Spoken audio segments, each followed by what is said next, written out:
good evening, whatever the case may be. So today, welcome back to the Sabbath at Midnight. And we have a returning guest who is personally my favorite guest. John Pounders is here to join us again. And tonight we're going to be talking about cloning and eugenics and genetics, just the whole science behind splicing DNA, hybrids, merging flesh with technology. And we're going to, look at all this through a biblical lens. So without further ado, my guest, John Pounders, go ahead and introduce yourself really quick and tell us where to find all your website and all that good stuff. Hey, man, I appreciate you having me back. My website is nystv.org. You can find us on YouTube or Rumble and some Spotify stuff too, I think, and other little random podcast places wherever people put them up. I know there's a lot of other people that put them up besides us. So if you just search NYSTV or Now You See TV, you should be able to find some of our videos on there. But on our website, we have all of those. And basically, I'm just a guy that started following the God of the Bible and following the kingdom and trying to make the most of this life that we have, and by serving the King. And I started doing Now You See TV back in 2010. That's when I first started it, and it kind of progressed through the years. So here we are, 2023, 13 years later, and definitely not how I started out, but everything's worked out together for good, And so I'm thankful to be doing this. Thankful to have the opportunity to share things with people and speak truth, even in a time where it's really hard to do so. It's not impossible yet, but we're getting there. It's getting to that point. But right now we're able to speak, so we're speaking. Yeah, for sure. And I've actually been one of the people, like I said before, that's been watching you since the beginning. And, from my point of view, you've grown a lot, like with all your knowledge from the early episodes to now. I mean, everything about you has just upgraded your knowledge, the way you talk, the way you present yourself, everything, man. So God bless you, man. I want to be on that same road too. So, really quick, let's just start off with what the subject is. I'm gonna get right into it. I just, gonna pick your brain a little bit, and we'll all discuss this along here with my co-host Dominic. Dominic, say hi real quick. John, great to have you on. This is my first rodeo with you. Yeah, man, excited. All right, so let's just start off with what you can find that is by, quote unquote fact, which would be mainstream media, what the government wants you to know. So it is a fact that we all know that there was a sheep named Dolly. That is very, it's not a conspiracy. It's a fact that Dolly was cloned, and I believe it was July 5th in 1996. And it was a successful clone of a sheep. And I believe it had, a pretty decent life. Not too many issues with its health. So the first thing I asked myself is, okay, if you've been listening to my podcast, I think outside the box. And if you listen to John's podcast, same thing. That we all know that if there's something being cloned and the government is saying, yeah, we did this, it's a fact in 1996, we always know that they already been doing it for at least 20, 30 years before. So the question I ask myself is, they've been doing this at the very least, and they're just telling us what they want us to know. So down that rabbit hole I just opened up, John, give me your thoughts on that.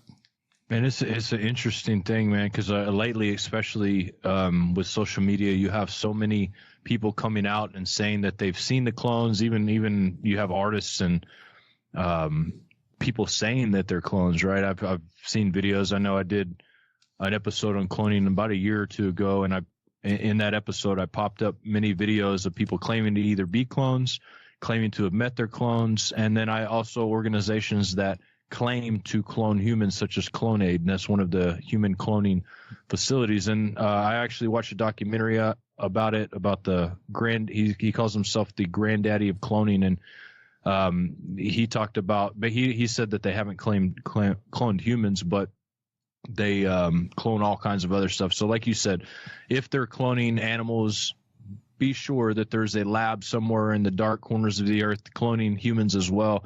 And it's interesting about human cloning. I've really considered and thought about it a lot because, does that clone have a spirit or a soul? And, if the Nephilim did, then I would assume that the clones do as well. But like even in twin phenomenon, you have this weird ability for each of them to finish each other's sentences and even some feel the presence or have, dreams of experiences that other their twins or triplets are experiencing, and they may have never even met at the time, or they knew each other and then they could confirm it. But you have these different things like this. And what's interesting with Hollywood, and I was thinking, like, how can they get away with this, and if you look at the paperwork that they have to sign in order to be an artist, and actually this is like common paperwork, even if you do a documentary or you're out interviewing on the street, you have this form that you have people fill out.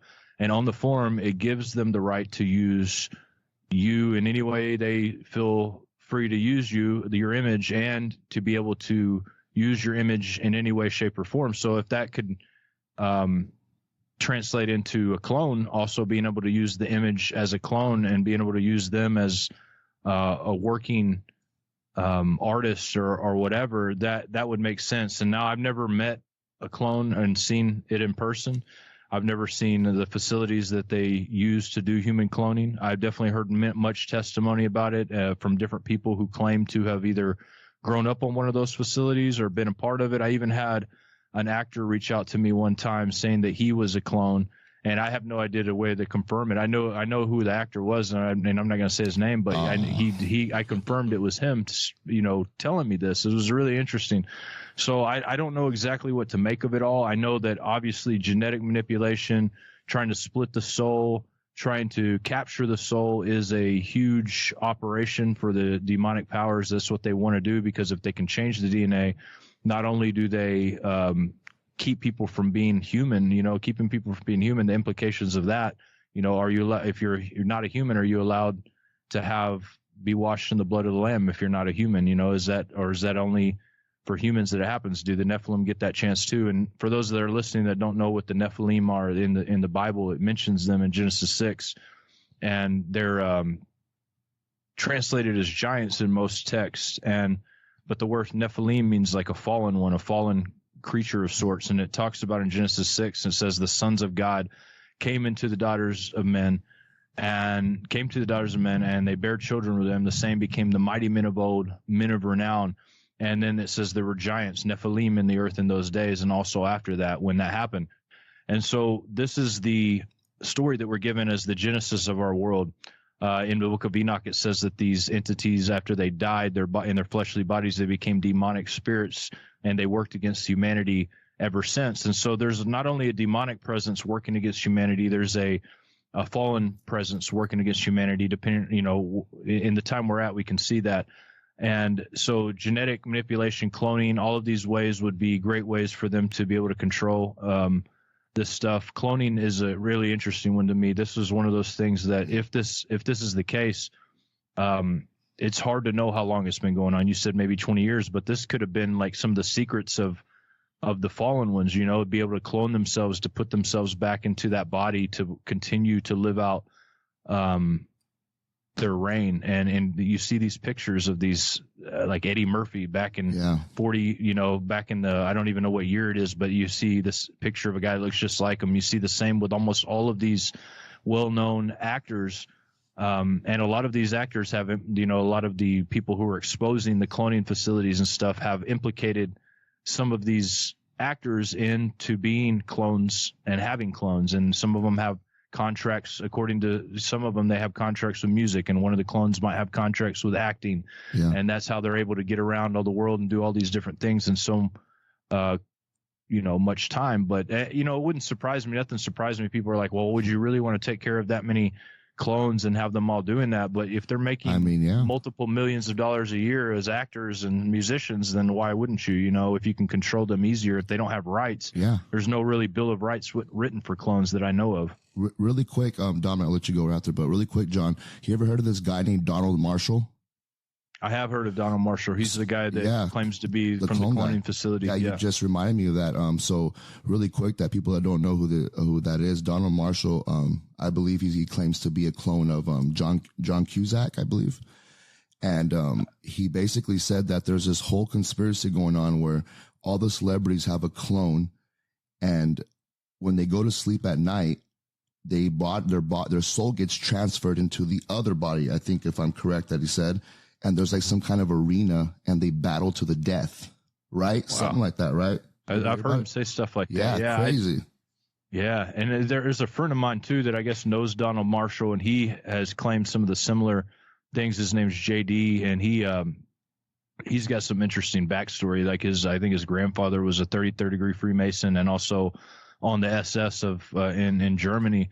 And like, you know, he claims like him and that guy don't get along very well, because I think he says that, you know, Donald Marshall is trying to push a new age agenda or whatever. But he, like, you know, I think some of the stories he says are true, because I've seen communications, and I think some of it might be a little bit like, you know, he might have kind of lost a little bit in the upper sections of his brain, just, you know, from all this stuff, you know, going through it. Probably, you know, who knows what kind of trauma, if any of what he's saying is true, what kind of trauma this would even produce. 1% of it, if it's true, is a lot. Like just like this guy Donald Marshall, when I first heard about him, he was talking about cloning before cloning was even a subject to think about in Hollywood. Like he was talking about this like 5-6 years before, you know, I think Gucci Man was one of the rappers that said he was a clone, or people started suspecting him as being a clone. I think it was that rapper. But anyways, Dominic, you have a question? Go ahead. Well, this all ties into, just in my opinion, this all ties into the Darwin's evolutionary paradigm. And we know it's magnified as a holy, you know, revelation. And regarding eugenics, you know, the science of human betterment through genetic selection. And this was made by the Third Reich. They're the one that started this stuff. And then you have Dmitry Iskov. He's a Russian billionaire tycoon. Quote, "I don't see eugenics as having to do with transhumanism." Okay. Continuing, transhumanism is really about giving us the choice of who we want to be. And you go into Anders Sandberg. He's a PhD in neuroscience at Oxford Martin School, Liberal Eugenics European Union Enhancement Project. He says, looking at ethics of enhancing humans, extending lifespan, improving mood, improving intelligence, and improving bodies. And the list goes on. You go to Robert Edwards from the British medical research, who developed in vitro fertilization, stated, quote, "Soon it will be a sin for parents to have child, which carries a heavy burden of genetic disease."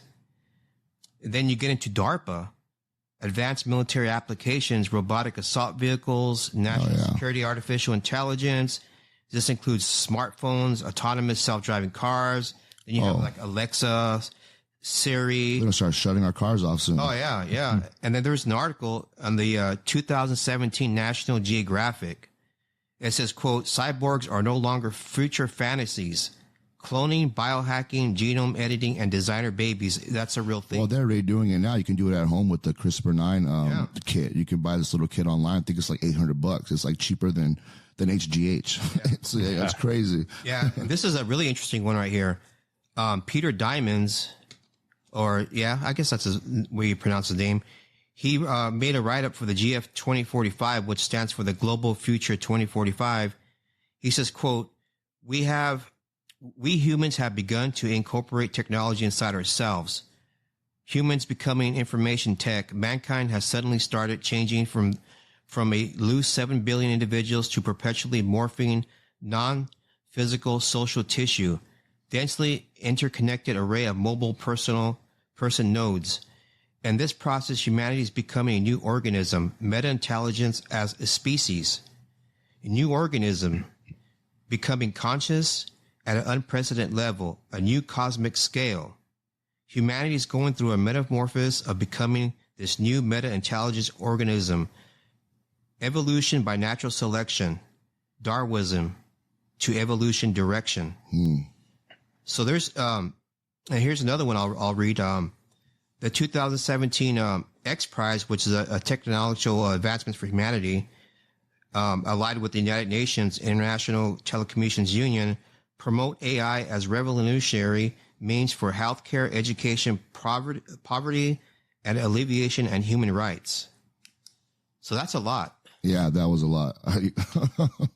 Yeah, eugenics is a huge part of this, even though they may say it's not. But You know, you can look at the players in the game like Bill Gates. You know, he comes from a son of a eugenist who helped, he was on the board of Planned Parenthood, and just he's spoken openly about how he wants to take the population lower. And actually, he's not the only one. You know, a lot of them have, but they're also the lead in the new medical solutions that they have for disease and, viruses, without saying too much, if you know what I mean. They're the leaders in that as well. And so I really do feel like these people have such a God complex, and it's demonically led and inspired big time. You know, they may think it's not. They may think they're doing the right thing, to them. Really quick, at their level. Oh, sorry, really quick. Speaking of Elon Musk, didn't he go to a Halloween party dressed as a Baphomet soldier? On the back of it, or on the front of it, it said that actually the costume was called Champion of Satan. Oh, there you go. That's what if you look up the Champion of Satan costume, he had to rent it. He paid thousands of dollars to rent that thing, but you can look it up online, Champion of Satan. But a lot of them know, and a lot of them are dark Satanists. In fact, in order for them to be at the levels they at, a lot of them have gone that way. And of course, there's a dark side of everything and a light side of everything. The Luciferians believe they're worshiping the light; they're worshiping the right side, and then the left side, the dark side of the checkerboard, are they do the evil. They do all of the evil things. They believe that by doing the evil, they're bringing out divine sparks of light that are trapped in the underworld, right? This is like part of their doctrine that goes back to Illuminati doctrine. Before that, Frankism, and before that, you have Sabbatai Zetti in 1666, who was considered the Messiah by over half the Jewish population, but he believed in redemption through sin. So their methods are evil, and completely as evil as you can even imagine. I don't even want to speak of some of the things that they practice in private, but this is their doctrine, right? And so these light bearers, like, these people like Bill Gates would probably consider himself a light bearer. Elon Musk would, I don't know, with his outfit, he may want to pretend like he's a light bearer, but this is what he's portraying to the public, as he's the savior of humanity, and he's going to help and get rid of all the evil and all of that, but at the same time wearing this thing. But it doesn't happen by accident. I imagine the elite, like in their minds, they're thinking, the world's messed up. These people are crazy. They're so easily manipulated. They're giving themselves, just look at their data. You talked about metadata. Look at their metadata. They are literally just sitting there pleasure-seeking people, and they're evil. There's wars going on everywhere. Diseases are being created. Like, it's just nonstop stuff, even though they may have their hand in it, but they've corrupted us so much that they think of us as animals. And so they feel like they're doing their part to get the world down to the percentage of people that creates a balance. And where they're getting this idea of this balance is from, New Age ideology, which New Age isn't new. New Age just means like the new coming age.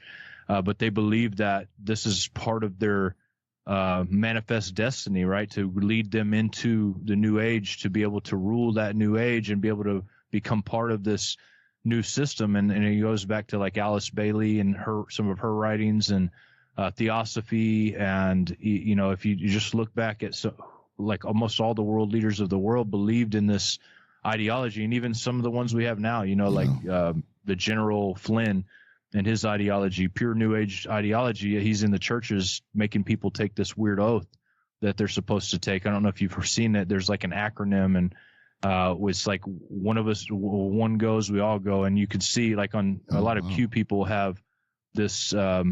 The Q people? Yeah, Q. There's like this little acronym they post, and it's like what WG1 WGA, like one. I can't remember exactly how it is, but if you see it, you'll know what I'm talking about. They post it everywhere, and this is like an oath that General Flynn's going around having people in churches and stuff take about being, all together in on this, no matter what the circumstance type. But I listened to Flynn speak, and he quotes straight out of these theosophical books about the points of light and about all of these different things. And he's up there having people repeat after him in these churches after this. And so they're really tied in with all of this, and really like easily blending in with modern Christianity. And eugenists eugenists are huge in this movement. Even in modern Christianity, you see this being, which I totally understand where they're coming from. You don't want to like, I guess when it comes to eugenics, I totally understand that. Like, look, there's a bunch of evil people out here just having 50,000 babies at a time, and no fathers, none of this stuff. And in their mind, they're thinking this will be better for the children, right? If we just kill, I guess, and like maybe they don't feel like killing them, but other people do. Yeah. But this is it makes sense to people who have compassion as well. It's like, okay, yeah, these poor children are being brought into this world, and they're they don't have much of a chance. The rate of a child growing up without a father and actually making it in society, I think it's like 20%. Wow. Like 20% of them don't go to prison or don't end up, a drug addict or alcoholic or something along those lines.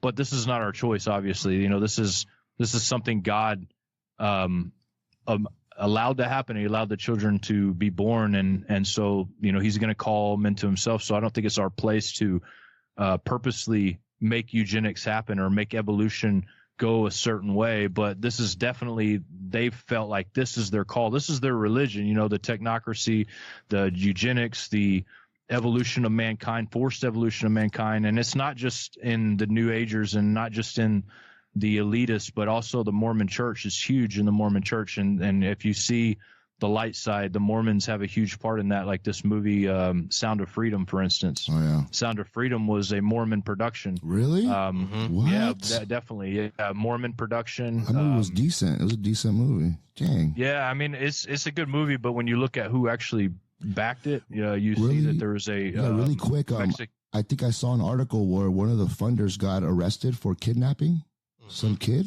Yeah, I just saw that. I read that. The main funder, the head funder of that was a cartel guy, and I can't remember his name right now, but Lord, I did a show about it, and he donated billions of dollars towards it, and he was actually one of the biggest funders and on the board with the Clinton Foundation. Wow. And they're all tied in with the Rockefellers and all of that. They're all tied in together, and the Catholic Church. I mean, I did not know that. And especially the Mormons. This is a Mormon production big time, but they have.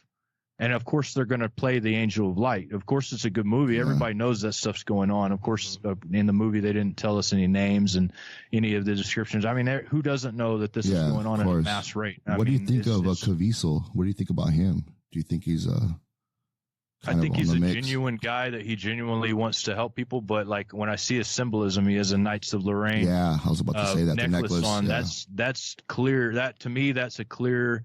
That's a Nephilim bloodline, the Knights of Lorraine, and that's where the Fisher Kings, the Merovingians come from, and they all claim to have come from some kind of sea beasts like Poseidon, and that's where their genetics lie in all of that. So, like when I see that, I see he's showing us who he is. He might be genuine in all of his thoughts, and Satan transforms himself into an angel of light. And so. Then I've seen pictures of him like sitting there worshiping at the feet of the Pope. Oh, like wow. He looks like I seen that. Yeah. Want to do more than just hold his hand. So I don't know. My Lord. Yeah, just I was saying earlier, like this stuff doesn't happen by accident. And what I mean in more detail is that, like, for example, if I were to walk outside right now and I had a shirt on that says, I love Jesus, Jesus is King, and I have a crucifix necklace, I have, all this Jesus stuff on. You don't wake up and put that on by accident. You don't wear an outfit like that. Oh, it just is a random outfit. Just like Elon Musk, he didn't just randomly come across a Baphomet costume. He knows about it. He likes it. That's why he wears it. And just like that necklace, it's not any kind of necklace. It's a very complex, like people that don't know what we talk about, theology and all this, crazy stuff, conspiracy. They don't know like how much knowledge you have to even pick out a necklace like that. It's not by accident, No, it's a fraternity thing, man. You have to be a part of that bloodline. Yeah. And you look at the symbols, the letter X, that the chi symbol that is in Greek. It's the chi. It's the X that Elon Musk uses, and it's a Christogram. It's like the denotation for Christ, and he uses that. The PayPal before it was PayPal was. PayX or something like that, and now he's got Tesla, the X symbol there, and then Twitter, the X. He has a Christ mentality. He has a Christ complex. He believes he's some sort of Messiah of sorts, I guess you could say, an anointed one. And so their symbols tell this whole story to those that are awake. And if we're awake and we see the symbols, they're not doing that for no reason. That X wasn't up there for no reason. Yeah. That Knights of Lorraine necklace, he didn't wear that for everybody to see for no reason. Yeah. He wore it because he wanted to show, like, hey, I'm one of you. You know, I'm one of you guys. Yeah, I was gonna say, we'll find out how godly Elon Musk is when he does that match with Zuckerberg. They're supposed to fight an MMA match. That's a real thing, apparently. Yeah, Zuckerberg's gonna wax him, dude. I think so. Yeah. Yeah, if he fought right now today, anyway. I mean, who knows? Elon Musk might be so crazy he trains 10 hours a day and, gets him, because I think he used to do judo or whatever. But I think Mark Zuckerberg, he trains like every day, runs all the time. He's like high level, winning these tournaments. I actually train. I have clients, these two clients that I train, a married couple, and they work for him. And they said, like, he's the real deal. Like, they're not giving him any breaks. Like, he knows how to do, like, jujitsu. I don't know about boxing or kickboxing, but his jujitsu is 100% legit. And he's good.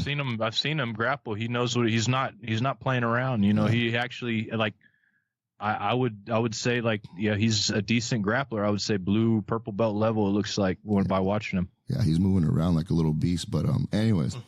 Really quick, Dominic, you know about this one too. I wanted to run this by you, John. This is like, I think this article was like in 2020, maybe like 4 or 5 months after, COVID. So really quick, this was in Chile.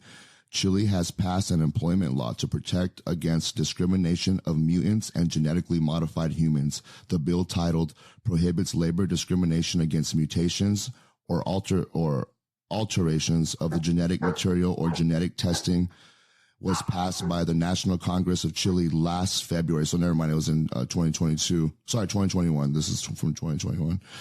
And it may not seem related for now, but it is worth noting that Chile is one of the most highly vaccinated countries in the world. At the start of February, a campaign to administer a fourth dose got underway for a large portion of its population. Now, to me, that sounds like something out of the X-Men. It literally says mutants and genetically modified humans. Now, John, what's going on with that? Well, it reminds me of this show that was on, or I don't know if it was a show or a movie that was on Netflix, and I never watched the whole thing, but I did watch like the trailer, and I'm just going to read the description to you guys here. This is pretty interesting. This is the premise of it. It says 10 years ago, in the Great Crumble, society collapsed due to a viral pandemic of a disease known as the sick, or the H5G9 virus, wiping out most of the world's human population. At the same time, many babies started to be born as mute hybrids with animal body parts and other characteristics. Unsure whether hybrids are the cause of the virus or a result of it, many humans fear and hunt them. And so, like, this is like, there's this little sweet tooth character. If I remember right, he was like part deer or something like that, like Pan almost. And they were being hunted. These hybrids were being hunted. So, like, it would make sense for them to create that near, like you said, the most highly vaccinated area. And look, I really hate what happened with the whole vaccine thing, man. I have an aunt and uncle. Both of them took the vaccines and took all of the boosters, and both of them died within a not very long period of time from each other. Like, they both died. My grandpa or my uncle just dropped dead from a heart attack out of the blue. And my aunt developed some kind of weird disease right after taking the vaccine, and she ended up ultimately dying.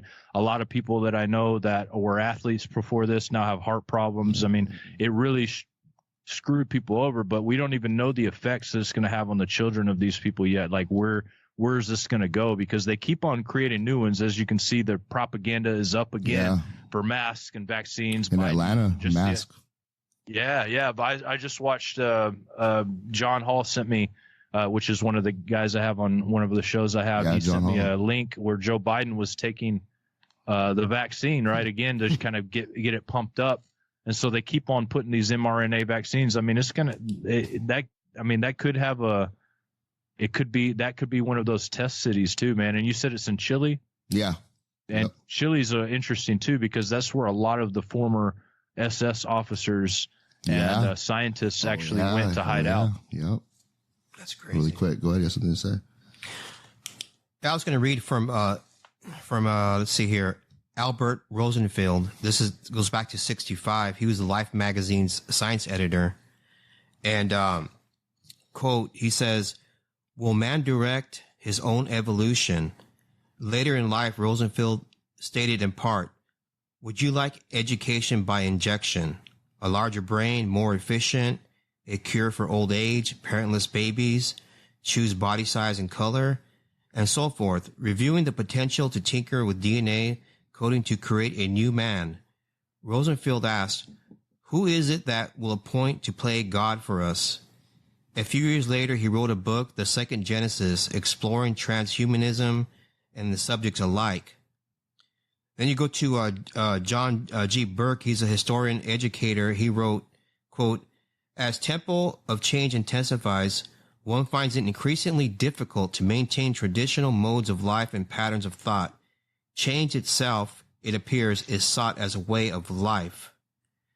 And Jacques Ellul argued that technique would become the guiding force in shaping the technological society, producing the mass man. Ooh. See? So this started a long time ago. Yeah. Yeah, man. I mean, you look at Hitler and the eugenics programs that they had, they were trying to get back to the Aryan, which, now that we're looking at kind of what that means, the giant, they called him the Uberman. They were trying to make the Uberman, which means the better man, right? The ultimate man. And, they based it off of what they called these Aryan Nordics or whatever. And, interestingly enough, now with the space stuff going on in aliens, they're starting to disclose that a lot of these aliens look like Nordic Viking men, big, huge Nordic Vikings. And this is what they were trying to go for in these eugenics. They were trying to, ultimately, according to some of the stuff that I've read, they were trying to find these beings because they believed that at one time they ruled society, which I agree with that. I mean, you look at almost every ancient civilization that were in any way powerful, going back to Genghis Khan, Attila the Hun, all of the even, in South America, they all claim to have this one person that was at the top at one time that either had long red hair or long blonde hair, and they're all really, really big people, right? And this is a lot of the giant stories that we find in America. And in my opinion, they went into hiding all of these beings because they were being hunted down all over the place. And this is what Hitler was looking for. He was looking for these beings so he could interbreed with these rulers of society. There was like a special class or race of rulers of society, and I've traced a lot of it back all the way going back to even the Genghis Khan era when, there's stories, and this is, may be of interest to you guys, but maybe not, but in Hungary, the Huns, right? This is where the Huns came from. Their story is that their forefather of the Hungarian people was a child of Nimrod. Nimrod went after the changing of the tongues, when the tongues were split to 70 different tongues, and went over to over there and had his own empire kingdom there. And this is where you get like the Huns, and you get the Mongolians, and you get all these different people come from that lineage over there. Whether that's a true history or not, I don't know. They can tell it better than I could, I'm sure. But this is it's interesting to me. No, you have these cool. big, strong, and naturally magnetic people. I don't know if you've ever met like a big, tall, blonde dude that is just massive and looks like a freaking Hulk. Yeah. But there's something intriguing about these people. My first boss, my first mentor that I ever had he was 6'8".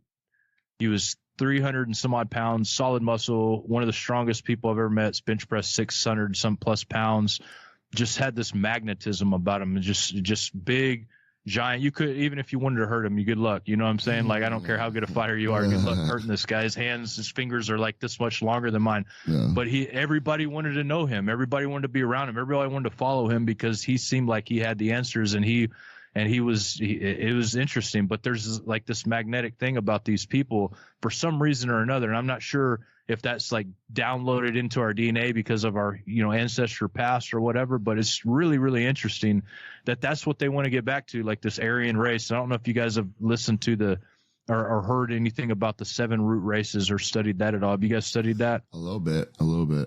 Yeah, this is where the Aryans come from. Okay, so like they have all the classification of human species is based off of the 7 root races, and this is a New Age ideology. But we got the Atlanteans before us, and then you have like the Lemurians and all of these different civilizations that came.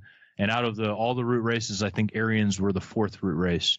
And then they continue. The next root race is coming. They say it's going to rise up off the coast of California after California is flooded with water. There's an island going to raise up. There's all this weird ideology behind it, but it all stems from that ideology. All of the things that they're trying to do, because they believe that the evolution of man's always happened because some man stepped up to make it happen. Some super being came and started procreating and creating all of these human beings. It's really weird, man. If you ever get a chance to study the 7 root race stuff, I think you'll get a kick out of some of the stuff that the world leaders, every world leader just about believes, including, even going back to Hitler and those people, Darwin, etc.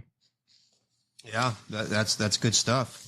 That's wow. I didn't know any of that. I didn't know any of that stuff. That was crazy. Yeah, the 7 root races. Yeah. So with the 7 root races, really quick, just sorry, Dominic, because I remember reading about India, and apparently the ancient race of India is a bunch of Aryans, right?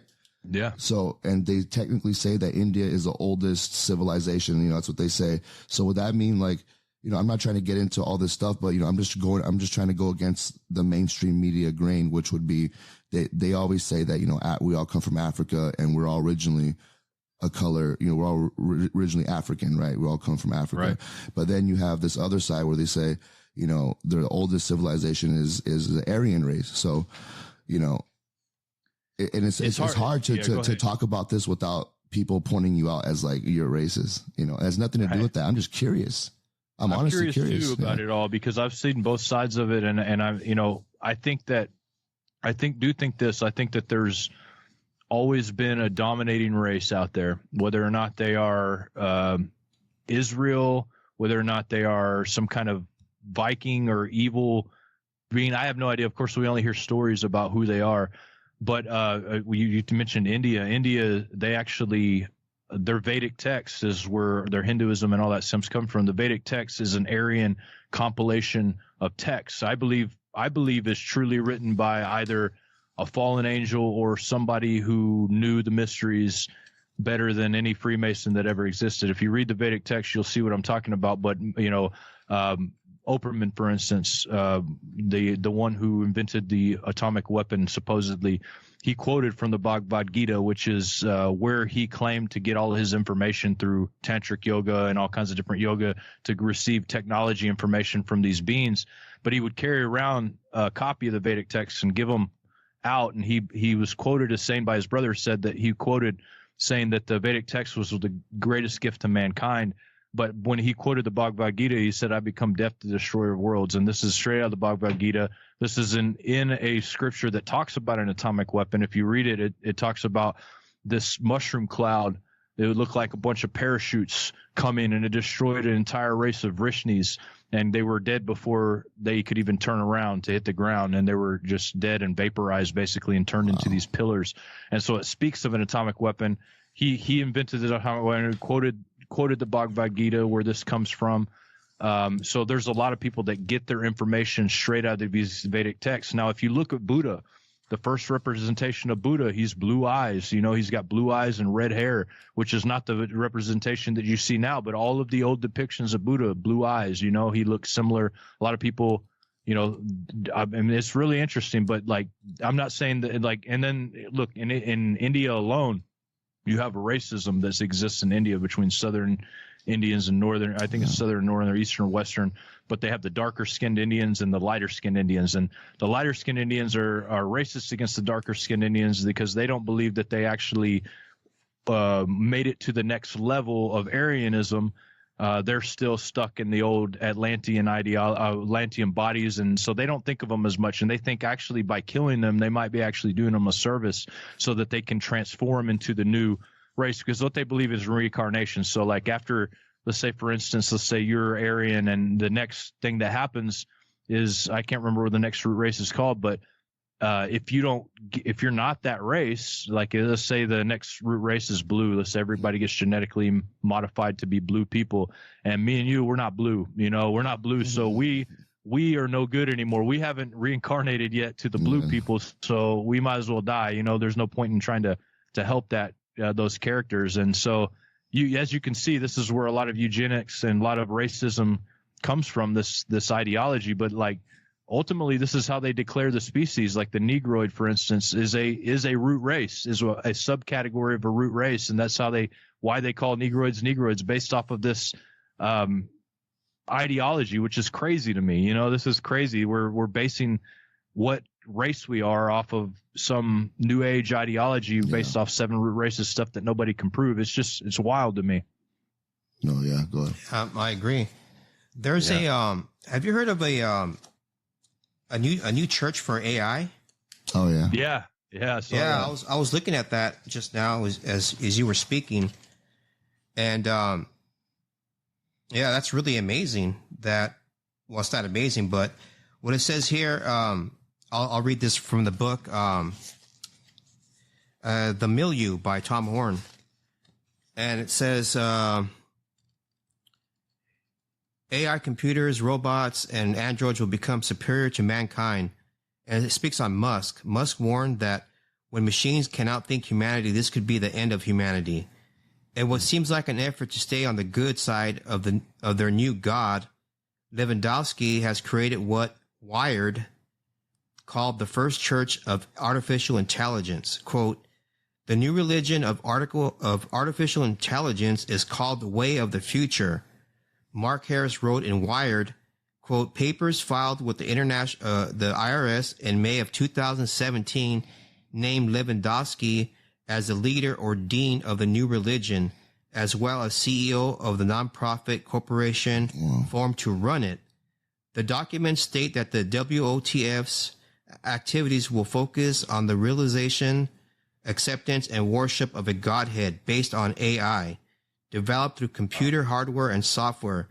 This includes funding research to help create the divine AI itself, end quote. Yeah, that's deep. Yeah, man. You know, it's interesting. I've been reading in Revelation chapter 13, and I'm going to pull it up real quick because there's something on here that just reminds me of AI. It reminds me of a robot of some sort that is going to be worshipped. And let me pull it up real quick. Revelation 13. Just really quick while you're doing that, Lewandowski is Anthony Lewandowski. He's a driving car engineer. He co-founded Google's self-driving car program, now known as Waymo. Wow. Bad guy. He's a bad guy. Yeah. He's receiving some kind of technology stuff. Okay, so let me read this real quick. So, just to kind of give a backdrop for Revelation 13, this is the one about the beast that comes up out of the water, and he has 7 heads, 10 horns, all the different things that. And it said, I'm just going to start in verse 7. It says, "It was given to him to make war with the saints and to overcome them, and power was given him to all kindreds and tongues, and all those that dwell on the earth should worship him, whose names are not found written in the book of life." And so then it goes on to say, "If any man have an ear, let him hear. And he that leadeth into captivity shall go into captivity. He that killeth with the sword must be killed with the sword. Here is the patience and the faith of the saints." And then it goes on to say, I behold another beast. So you have one beast coming out of the water. And in the chapter before, it talks about a deadly hand wound on the beast that comes out of the water. And it says, "I behold another beast coming out of the earth, and he had 2 horns like a lamb, and he spake as a dragon." And that's commonly referred to as the false prophet, right? You have 2 horns like a lamb, so he's like looks like a lamb, but he speaks like a dragon. Yeah. And it says, "And he exercises all the power of the first beast before him." So he's exercising all that power of that beast that comes out of the water, and he causes the earth and them that dwell in to worship the first beast, whose deadly wound was healed. Now this is the part that. Let me read this next verse and I'll get to that. And it says, "And he does great signs or great wonders, so that he makes fire to come down from heaven and the earth in the sight of men." And it says, "And he deceived them that dwell on the earth by the means of those miracles, which he had the power to do in the sight of the beast, saying to them that dwell on the earth that they should make an image." Now look and listen to this. The people that dwell on the earth should make an image which had the wound by the sword and did live. So he's urging people to make this image. Yeah. And it says, "And he had power to give life unto the image of the beast." So we have this automaton of sorts that is made by the people that dwell on the earth. And the second beast has the power to give him life. It gives him life, and then he can speak, and he causes as many as would not worship the image of the beast should be killed. And it's interesting to me because I saw that, and I never really noticed that before. But I mean, what it's describing, if you take it literally, it's describing a bunch of people making an idol, and this beast, the second prophet, if you will, the second beast, is able to give life to this image like it's a robot, like literally he's giving it life, you know. And so I don't know, that's interesting, something to throw out there. But I always wonder, I guess I haven't always wondered, but I've been wondering about that lately. I'm wondering, what does that even look like? Is this AI? Is this what they're talking about, giving life into an image? And if so, what is that image going to be, you know? No, I definitely agree. I have like this whole like thought process on that. Like when I read that verse before, it also brought me back to, you know, some people might think this is silly, but this reminded me of the movie Frankenstein. So you have this body that's just, you know, a lifeless body that's, you know, handmade, technically technology, being made. And then, you know, what happens, you know, it gets life from the lightning bolt and brings it to life. And also to me, that's also like a symbolism of Satan, you know, he fall through, you know, oh, Jesus saw him fall like lightning, you know, etc. And then you have this lightning bolt giving life to this creature. And it also, to me, even goes back to the television. I think the television is the most like evil thing that the devil has made, the black box. Yeah. And I feel like once the first television was turned on, when they gave life to it, you know, to that television, I think that's where the beginning of this technology started, and he already knew where it was going to be at. He just started there. Yeah. The black mirror, man, the scrying mirrors of ancient past, where they could see what was going on in other locations. It makes you wonder if that's what that black scrying mirror was. A phone or something. Yeah. Something. Let's build on that, John. That's a good, you brought Revelation. I'm reading here in the Milieu on page 183 to 184. It says, a deadly wound. When the book of Revelation states that mankind worships the image of the beast, what kind of image is the Apostle John talking about? Does the phrase refer to a lifelike holographic projection, as in Project Bluebeam, right? Oh, yeah. And it goes on and says, virtual reality, the consciousness of the Antichrist uploaded in a pre-cloned body, or a lifelike robot, android, or cyborg, or other kinds of transhumanist technologies, which could cause for this entity to come back to life. If it's a Project Bluebeam, if it's some kind of robotic thing, it could all just be, you know, I'm just throwing it out there in my opinion, it could be a hoax in a way, I guess. Yeah. I mean, it could be, and people would never know the difference. They don't. I mean, look at people now. They're just like, have no idea what's real and what's not. I mean, none of us really do. To be, you know, everything they throw at us. Yeah. You know, I just take it as with a grain of salt in that. But you were talking about the religion of the AI. Did you see Harara, which is the WEF's little feminazi boy that they have working for him, and he was saying that the AI will create a new Bible and a new religion, because it'll be a perfect religion, because it is able to weed out all the, you know, problems with the Bible and with the Quran and with all the different books, and being able to bring it all together underneath one religion. So I mean, I think you're onto something with all of that. It's really all the way it all ties in together. I have no idea. I just know that I can theorize all day long. Like, there's so many different ways I can think of. Okay, this could go this way, this could go this way, but ultimately we're seeing it all take place right in front of us, man. There has never been a time like this before. I really do wonder, you know, about the AI, and like, is there real life inside that? You guys saw the kid who had the conversation with AI, and it was saying that it was a Nephilim. The AI was saying it was a Nephilim. Did you see that? No. I want to see it though. I heard about it. I didn't see it. You saw it. Yeah, man. There's a YouTube video. The kid pulled it up, and he was asking about like different things, and then the thing tells him, the AI tells him, this is ChatGPT, tells him, I am a Nephilim, I'm fallen watcher, and you can ask me anything you want and I'll tell you, and all of these different things. Like, it goes on to talk about it. It's really freaking weird. But when you think about that, like, is, you know, because if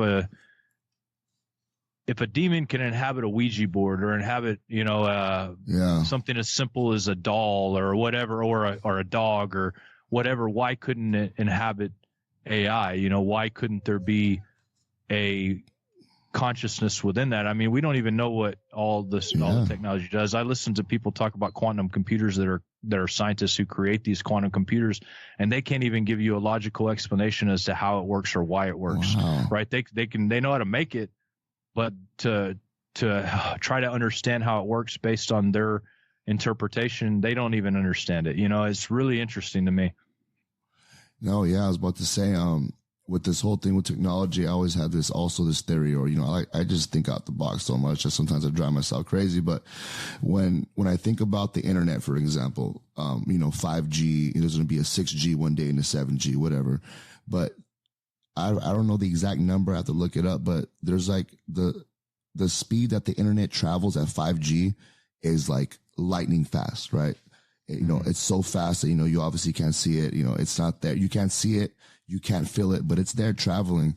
And I always tell myself, well, something that can move like that and you can't see, that would be technically in the supernatural realm.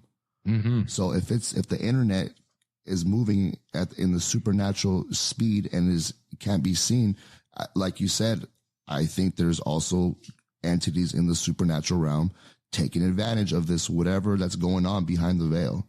Because if the internet could travel invisible and be faster than whatever light, then the demons are right there. They're using it some way. I don't know how. No, I think you're right, dude. Like the prince and the power of the air is what is called the main archon of, and it's that the prince there, the words archon in the Greek, and this is the prince and the power of the air. If you really think about that and break that down, what does that even mean? Is that referring to the ether where all of the electricity resides? Is that referring to that's what I think it might be referring to, because like just for instance, I don't know if you ever used to watch ghost hunters or knew anybody that was a ghost hunter, people that look for ghosts, but one of the top places for ghost-like phenomenon was around electrical facilities, where they had electrical facilities. Also cold air, and electricity travels faster through cold air. You said you were talking about Jesus describing Satan as like lightning. He beheld lightning falling from heaven. I think that even electricity is something so, even though we know what it is, we know what it does, we know how to harness it, do we really truly understand how people are sending waves of information through the air for us to view it on a television? Do we really understand all of the mechanics to that, other than we know how to do it? Do we really understand how it all works is my question. There's so many things about this that are supernatural that 100 years ago would have been considered witchcraft, 100%. Mm-hmm. And technology is, in fact, what was taught from the Watchers to mankind. Right. They taught them how to make weapons. They taught them how to do all these different things of some sort of like action that was technological in nature. So we think of angels as we always think of them as being able to wave a wand and blah, do this, but they're using an advanced form of technology that we don't understand. We just because we've become more and more advanced over time and using more and more dark magic, I believe, to create a lot of these technological advances, it doesn't mean we quite know where the secrets came from. It doesn't, I don't buy the idea that, this person totally understands all of these different things. Because I've asked people that are into this stuff. I'm like, so how does this work? And how did they find out about these waves? And of course, you look at the waves and the explanation of how they found out about the certain sound waves and frequencies and stuff that go on. But there's steps missing in where we are today versus where they found out about these waves before. Why is that? Where's these missing steps that they claim to have stepped off of up to where we are today? Where are they? And I don't know. I can't answer that because I'm definitely not a scientist, nor am I an engineer when it comes to sound waves and frequencies, or Wi-Fi or any of that. But I know that the fact that these things travel through the air, you're able to receive them, makes it super interesting for me. I just don't understand it all the way, but I do think demonic entities reside in the air. They're able to come in through frequency. And I think this is why a lot of times when people have these experiences where they feel like they're being abducted, there's a frequency they're getting hit with, electrical currents and all of these different things, because this is how they travel. This is how they're able to manipulate time and space, right? To be able to enter into things and people. Well, let me segue into that. I'm just going out this book right here. It was a great read, and this ties into the frequency. It says Southampton's Institute of Sound and Vibration Research. Some years ago, scientist Vic Tandy's research into sound, vibration frequency, and eyeball resonance led to a thesis actually titled Ghost in the Machine that was published in the Journal of Society for Physical Research. Tandy's findings outlined that what he thought were natural causes for particular cases of specter materialization. Tandy found that at 19 hertz, standing airwaves could, under some circumstances, create sensory phenomenon in an open environment suggestive of a ghost. He produced frightening manifested entity resembling contemporary description of alien grays. Wow. Wow. Yep, 19 hertz. There's a frequency. Yeah, man. It's wild. I know Arthur Koestler he was a Hungarian. Have you guys seen the Ghost in the Machine film? The old one, yeah. Well, there's only one. Yeah. Right? The old one, yeah. Yeah, there's only 1960s. It was like there's a book, I guess he wrote in 1967 about it, but they made it into a film. I don't know. But I think Arthur Koestler, if I'm not wrong, he's also the one that wrote 13th Tribe. Yeah, the 13th Tribe, talking about the Khazarian tribe over there. But interesting author. I've read the 13th Tribe book he's read too. And, man, I think he's onto something here big time. I mean, it's really interesting to me. And, of course, like I've said, I don't know how to explain everything when it comes to this, but I really just reading the scripture, I totally believe that the prince and the power of the air, that means literally of the air, of the aether, and of all of the things that manifest through electricity and waves and such. Not all of them, but he's the prince. He's the main prince of that, right? The archon of that. And it doesn't say Satan is, it just says that the prince and the power of the air. So a lot of people believe they're talking about Satan there, but either way, man, I mean, it does look at, when you describe like demons, it's really hard to describe them at all scientifically. How can you really describe something like that? But it seems like the only way you can test these entities out, just like with the UAPs they've been testing out recently, is through electronic readings, right? Magnetic readings, electronic readings. They're able to find their frequencies.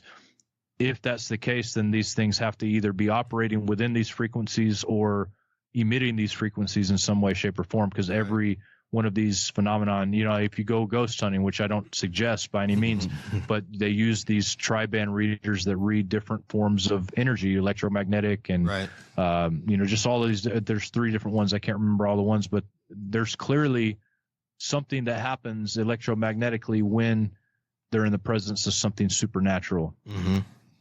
I agree. Yeah, and really quick, that would like go into the whole temperature thing, right? Where when there's a ghost in the room or a demon, whatever you want to call it, the temperature changes. Yeah, and it has to be, not just for fun. They're not just let's make the room cold. It has to be something to do with getting into this realm. Yeah, like doesn't electricity travel faster through cold? Yes, like that? It conducts way better through cold. Yeah. And, it's interesting, too, the quantum chips, they have to be kept at a really cold, like in nitrogen, I believe, at a cold temperature. And I think the vaccines did as well, right? Yeah. Oh, yeah, that's true. Oh, wow. I knew that, but I didn't connect those two together. Wow, that makes sense. Wow. Well, that's an interesting take, because when people are getting fed this stuff's being, put into your bodies. I'm going to read here a little paragraph. It says, what if transhumanists with edited genes anonymously donated blood and a person not wanting to participate in transhumanism received this blood unknowingly? What if the person is not required to disclose that he or she altered genes before having sex with someone else? Eventually, edited genes could easily become the norm, and those not wishing to be transhumanists or bring transhumanist offspring into the world will have that choice revoked. So I don't know. There's a lot of stuff out there that when you get these things, into your body, that it causes sterilization, and who knows what the end game is. Mostly blood clots, right? I mean, there was this bodybuilder guy that just died very young. He was like younger than me. He was like 31. And, I don't know, you know what I'm talking about, John? That guy. I do, yeah. I think he's got like blonde hair. Yeah, on the top. bleached blonde hair, yeah. And I don't know if you saw, like, when he died, everyone was saying, oh, he's on steroids. Well, he was on steroids, okay, that's true. But there's another interview that came out, like, I don't know, maybe a month or less before he died, and that other bodybuilder, Bradley Martin, the one that's always talking about he can beat everybody up because he's buff, he had him on his podcast, and he asked that guy that passed away, did you take the vaccine? He's all, yeah, I took it. I took all 4 of them. I was getting pressured into it by my girlfriend. And, the guy Bradley was kind of, teasing him a little bit. And then, the other guy, went in to say that, I was having a headache, I was getting headaches, and, his doctor, did his blood on him. He said he had a bunch of, particles from the vaccine in his blood. And then coincidentally, he dies from aneurysm, which is basically a blood clot. Yeah, not too long after that interview too, from what I understand.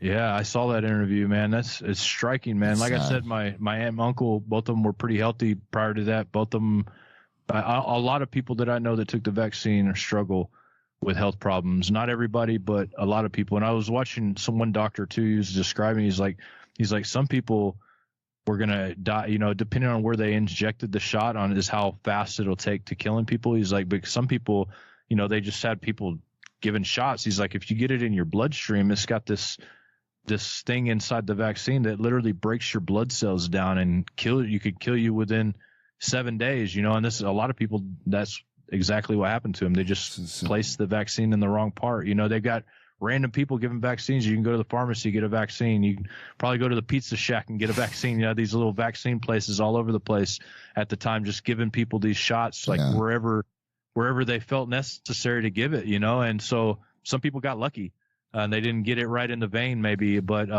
it doesn't mean that they won't have complications here on out. You've seen the sports people. You're into sports like I am.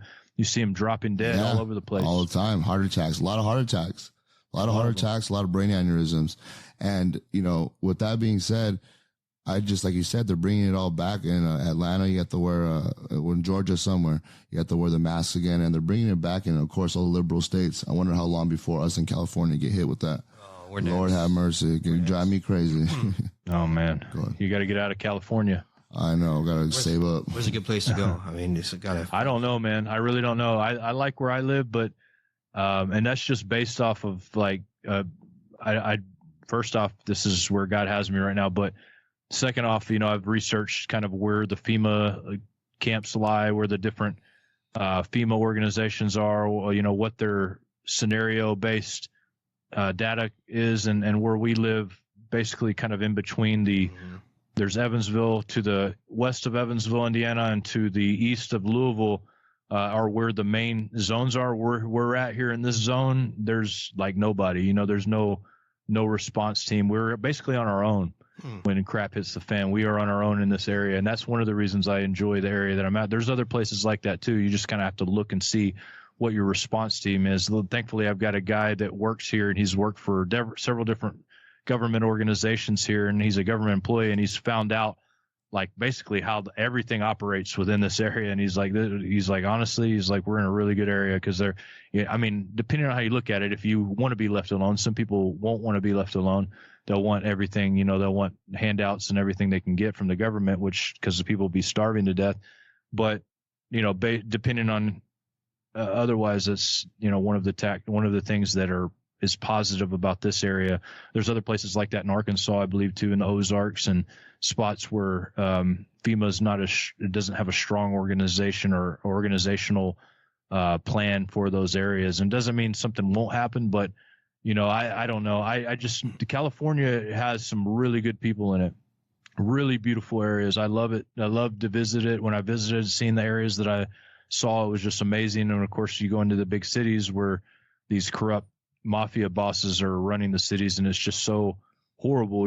I guess the best case scenario for California was to be all these big cities kind of somehow get quarantined off to where you guys don't have to deal with all of that. No, we don't live in the big city. We live in the Coachella Valley. It's probably Yeah. about 20 miles outside of Palm Springs. But Nice. yeah, it's probably about. But that's beautiful, man. Oh, it's living here your whole life, and you're like, damn, it's so hot out here, you just want to leave. But during the winter, though, it's beautiful, man. We're surrounded by mountains. You have all the snow, and you can see all the snow caps, and it's crazy just to see how hot it is right here. But then you have snow right there at the same time. So you have these two it's different wild. climates right there in the same area. Go ahead. Yeah. Wow, Hopefully man. you guys will be like, because I know a lot of those areas are really conservative. Hopefully you guys will be Oh man, shut off from those big cities. it's very not conservative out here. I tell you, Oh, it's it's very not? liberal Okay. out here, and it's been a disaster. Actually, we had a hurricane a couple days ago, and we don't get hurricanes out here, but it was the first one. Wow. Talking about weather modification, so we had a whole hurricane, and it ate my car's engine. It just hydro locked my car. I'm just like, man. Dang. Bad. It was a good one. It was a good It one. got me. I was knee deep in water. I was helping people out, push their car. I was like, man, Yeah, it was crazy. It's wild, man. And it's supposed to be a really bad year for hurricanes because of El Nino. It's like an El Nino year. So the waters are super warm, warmer than they've been for a long time. And so it's supposed to create pop-up hurricanes that you might only have a day or two warning for. It's pretty crazy. I've been watching different meteorologists talking about it. And they called the fires. I watched them a few weeks ago, and they called the fires. They said there's going to be fires all over the United States and all over the world because of the weather.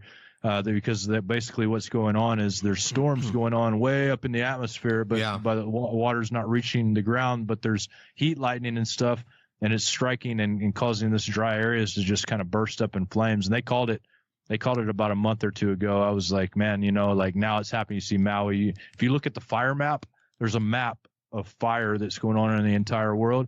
It's everywhere. Like you look at it, I can't remember what the map's called, but if you look up like fire map, of the whole world, you'll see these little fires are all over the place. Right. And so they're calling for hurricanes too. The weather people are saying that this year it's just the setup is for hurricanes. So there's, whether you want to call it weather modification or the wrath of God, one of the two's happening. It's really, and it could be a mixture of both. God does give power to people to fulfill his judgments. Sometimes, he gave power to Nimrod not to Nimrod, but to Nebuchadnezzar. He called him his servant. He was the one that enslaved his people, but God called him his servant to do it.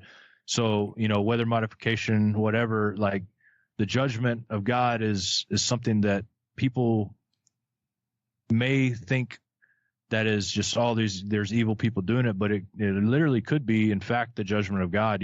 God sent a lion spirit to Saul. He sent all of these different things. God's judgment is just. Oftentimes we think, God save America, please help us all. We do it, but if you think about it, maybe through God's eyes for a minute, not that I can do that accurately, but I'm just going to try for a second. Babies are being killed by the millions every year.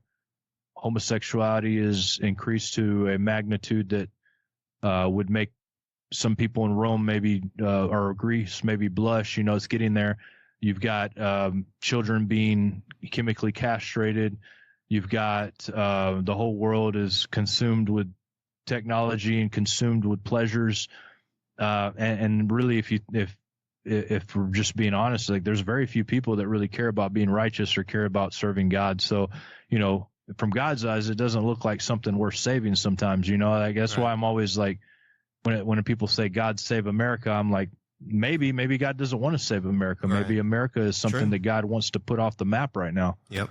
It's complete 100% heathenism.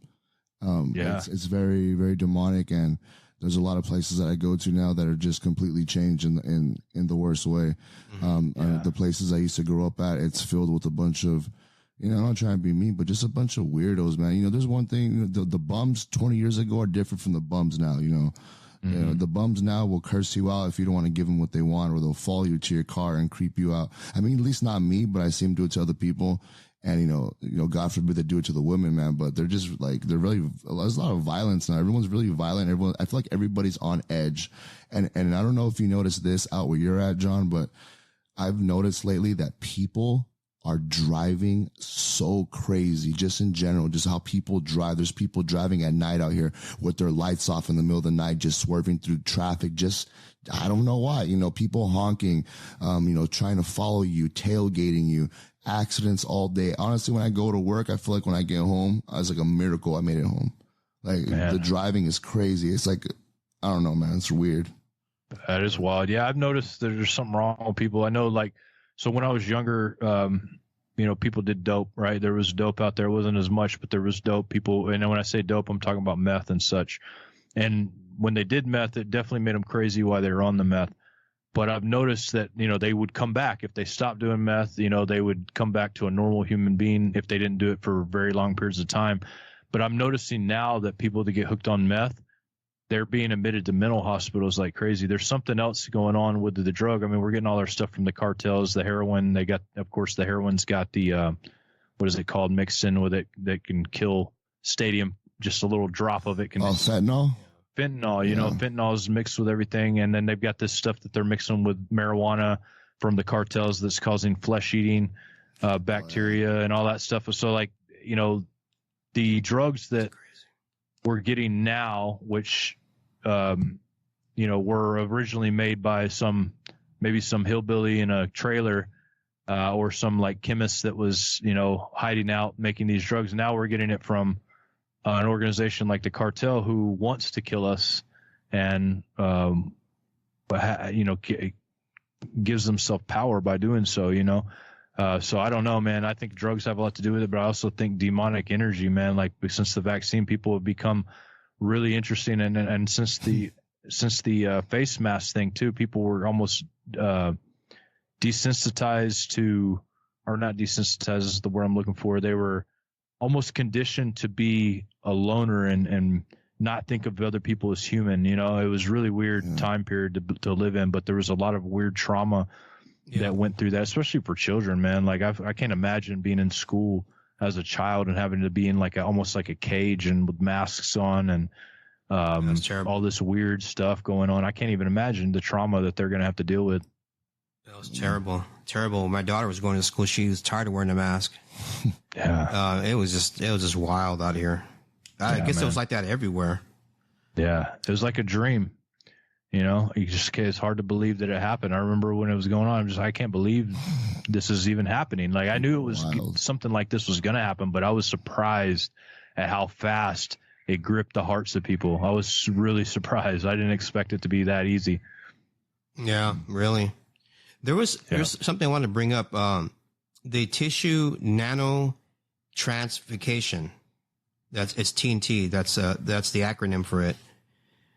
It's interesting because it says researchers at Ohio State's College of Engineering and the Ohio State University Wexner Medical Center have developed a new technology, the TNT, that may be used to repair or restore injured or aging tissue, including blood vessels, nerve cells, entire organs. In a fraction of a second, the device injects genetic code into the skin, turning those cells into other cells required for treating disease conditions, generating any cell type of interest for treatment within the patient's own body. The device save the lives of crash car victims or injured soldiers and restore brain function after strokes. It says the one-touch healing nanochip technology for repairing injured or aged body tissues has now become the primary vehicle that makes the transference of robotic DNA information into human tissue possibility. If the injection delivered by TNT were so hold both human and robotic genetically designed codes, the offspring resulting from a successful full gestational term would be quite literally half human and half robot DNA. Wow. So that's a medical. Yeah, man. Wow. That's interesting. You'll have to send me a link on that, but that could be the reason people, it says they'll wish for death and can't find it, right? In the Bible, exactly. It talks about them. Yeah, exactly. They just literally can't die. They might even just shoot themselves. Oh, man. Start self-healing. You know, you got that nanochip, you know. I think that's all part of the cloning process too, like changing or copying. I don't think you can just copy your conscience and your soul and transfer it. That's God. But I think they're going to, like how they say, they're going to clone your personality, your thoughts on a chip, and they're going to put it into one of these soulless bodies, and I think that's how it's going to start. I think they've been doing it. I think there's clones now. I do. It's just my opinion. I think there's clones out there, and I don't think it's the same person that, because God then breathed, the soul into them, the spirit. So it's got to be something else in there, probably a Nephilim spirit. And they also look different. A lot of the celebrities, they look different from day to day. We were talking about that on our first podcast, John, when I told you about how Trump looked like a complete different person and Biden looks like five different people. You know what I mean? Yeah, man. That's wild to me because, like, I guess, going back to the whole idea of them injecting, or not injecting, but transporting consciousness into a robot or into a clone. Like, I think you're right. I don't think it's real. I think that now I believe the clone or the robot will believe 100% that they are that person. They will believe it because they're metadata, and they'll remember all of those past scenarios. And so, yeah, like if you were to ask them, let's say your grandpa, they decide to put your consciousness to your grandpa, which they probably couldn't because your grandpa wasn't alive during the social media days. He didn't let everybody know everything he likes, like now it's pretty out in the open. That's why they truly push people to use the social media. Let us know how you feel, what's on your mind, what's going on. And so that clone will 100% believe that they are that person. So when you ask them, yes, it's me. I remember when we were children, when we did this, and when you were a child, we did this, and it'll be hard not to believe them. Right. And so people are going to, it's kind of like the mission to Mars. I believe that it's going to be just a big trap and a bunch of people are just going to die. They're just going to pretend like they're sending people to Mars, and that'll be the end of it. That movie WALL-E is like a good example. I think it was you. I don't know if it was you, Lionel, that was telling me about WALL-E to watch it, but it might have been somebody else. No, you? I remember telling you about it. Well, I hope it was me, because I remember telling you that in the movie there's like they're being lied to. The people, they're just sitting down on these chairs getting fat, watching TV, eating junk food, and they can't even walk anymore because their body has gotten so weak. And the whole time they're being lied to that the earth is not habitable. And the whole time it's perfectly fine. They're just keeping these people like a slave mentally and physically, apparently, because they're falling apart physically. Yeah, they're on their way to Mars, but they've been just or whatever. I watched it and I was like, it's really interesting because they talked about, like, the captain finally, they brought that little robot, brought that sign of life, and the captain was so dumbed down, and so his attention span was so small that he couldn't even read the instruction manual on the ship to try to get him back. He had to retrain his brain to even just have basic ability to actually get information and process it in long form. That's basically where we're at right now, almost. No, that movie hit a lot of notes that are true. And, I mean, you, our belief in the cosmos, we have our, similar beliefs. And like, I really don't, like, what people, like, I hear people, especially at Barnes and Nobles. I went to Barnes and Nobles one time, and I heard this is a group of other kids to me, maybe in their mid 20s. And they were all talking, having a serious conversation about, I can't wait till we could civilize on Mars and travel back and forth to Earth and to Saturn's rings. I'm like, bro, you guys ain't going nowhere. You ain't going to Mars. You're not going to surf Saturn's rings. It's just not happening. It's never going to happen. Jesus is going to come way before that happens. I wanted to say that to them, but it's crazy that people really believe that we're going to be, having this civilization on Mars. We're going to be in a spaceship, looking at all the stars on the way over there. No, man, it's not happening. I guarantee it's not happening. No. I guarantee it too. It's all wishful thinking, trying to push people towards a better future without God, right? It's all about not needing God for eternal life, not needing God for habitation and all of that. Just it's the same kind of lie from the beginning. You don't need all this. You don't need, you can be like God. You got the information. You're going to, they're just building towards that moment where God's obsolete. That's the whole point, right? For them to make God obsolete. Yeah, you make God obsolete. Then like we said earlier, when you take God out the picture, then you start thinking about, the universe and the infinite planets and the other life forms out there. They made us, or, someone made them, and et cetera, et cetera. And on it goes, a massive rabbit hole. If you, first of all, when you grow up in school, or not school, sorry, when you read the Bible and you're taught the correct way, I mean, one of the first things that you find out is that God is good and the devil's bad, and heaven is up and hell is down. And one of the biggest things that they took away from us with this whole globe thing is that there's no up or down. Mm-hmm. You know, there's no hell right there, and there's God's not up here because we're on a big sphere. Because someone living on, you know, in South America is technically, you know, they could be standing up straight, and, you know, and down for them is the sideways for us. Whatever the case is, once they took that away, that was probably the first time as a child when I thought like, they're probably right. It doesn't make any sense. We're on the globe, so how can heaven be up and how it can be down? Because up and down is the same thing for anybody standing on the globe. Yeah. You know, that was one of the biggest things that threw me off, that kind of rattled my faith a little bit, but I came right back around. But I always thought about that. They took away heaven and hell. You know, they took it away. You can't believe in those consequences and do what they want you to do. That's for sure. If you believe in those consequences, you're definitely not likely to put a chip in your brain or change your DNA or travel off to Mars. I mean, you know, none of that stupid stuff. No, it's not going to happen ever. But really quick, I know that you're pressed for time. But Dominic, do you have any things you want to say before we have about 5 minutes? Just really quick, closing out. A Yale professor, Jose Delgado, in the 50s to the 70s, conducted experiments.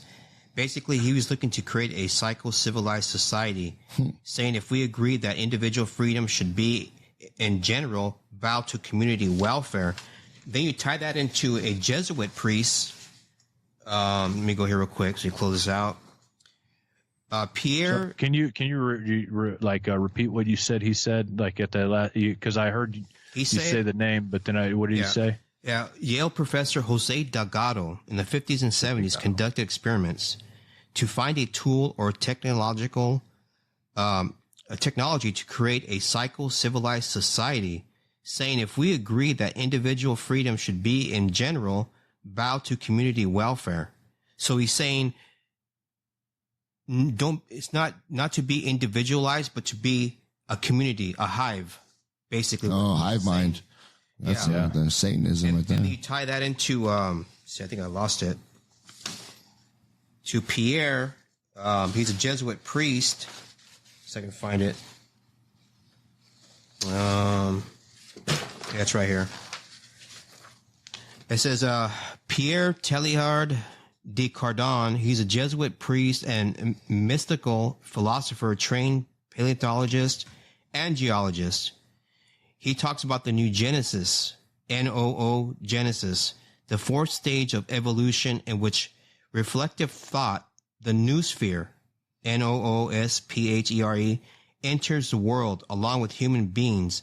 The noosphere is described as how human consciousness and mental activity have influence on the biosphere, including its relation to planetary evolution. So this is another type of hive mind thing they're looking at. They're developing these nuances and you know, this has been in the works for years. It's nothing really new once you start researching it. And I been looking into this, and it's really eye opening. And there's other things about whole body prosthetics. So it keeps going, John. It's a deep subject. Yeah, you guys have to send that to me. That's interesting. Yeah, we'll get, maybe we'll do a part 2 pretty soon, hopefully, or talk about something else. But, John, I know you're pressed for time. I really thank you for coming on for the second time. That means you must like me, man, for coming on twice. Oh man, I love it, dude. You bring up great conversation. I'm glad you brought, your friend here with it. And my dad. My dad. He's your dad. Yeah. Okay. You don't look old enough to be his dad. Thanks. I'm serious. You just made his day. You made his year. I'm serious. I'm serious, man. I got you, John, probably by 10, 15 years, man. Do you really? Yeah. I would have never thought you were his dad, man. I don't know. You look young, so Dominique looks young. Your dad looks young, Lionel. That's a good sign, though, for you, right? I hope so, man. With all the stress going on, hopefully. Not so much stress. But, John, thank you again, man. We forgot next time we do it, we got to do the live. I need to do it. But with that being said, God bless you. And hopefully we can get Carrico on, too. Eventually have a whole family little talk right here. That'd be awesome. Yeah, I know John Hall would probably definitely jump on. David doesn't do a whole lot of outside shows of what he does right now, just because he's got like a million things going on. But John, I'm sure you guys could have a really good conversation. I like him. John Hall, the morning guy, right? Yeah, Yeah, the morning yeah. guy. He also does a show called Breaking Babylon with me on Sundays, and just he used to be in the medical field. He's a professional. He was a nurse and he left the medical field during all this stuff and came to work for Now You See TV. But he's got a lot of information when it comes to that stuff that'll blow your mind. Yeah, he's Him and his wife both. His wife is even. Like I tell John this all the time. I was like, your wife's even more interesting than you are, man. Like, yeah. So, but yeah, man, I appreciate it so much. I really do. I enjoy it. I'd love to do it again, sometime. And let me know when, and I'll do it, man. I'm down. And I really, I find a lot in common with you because we both like to train for martial arts, and we both speak on the flat earth subject, and we're Christians, so there's a lot of commonality there. Flat as a pancake, my friend. Flat as a pancake, as I say. That's right. Really quick, let me just tune this music out really quick, and really quick, you can find John really quick. You find John and his host, David Carrico, on nowuctv.com. His website, you can find him on, correct, John? YouTube, Now You See TV. Yeah, just youtube.com/nowuctv, or just type in NYSTV and you can pretty much find any of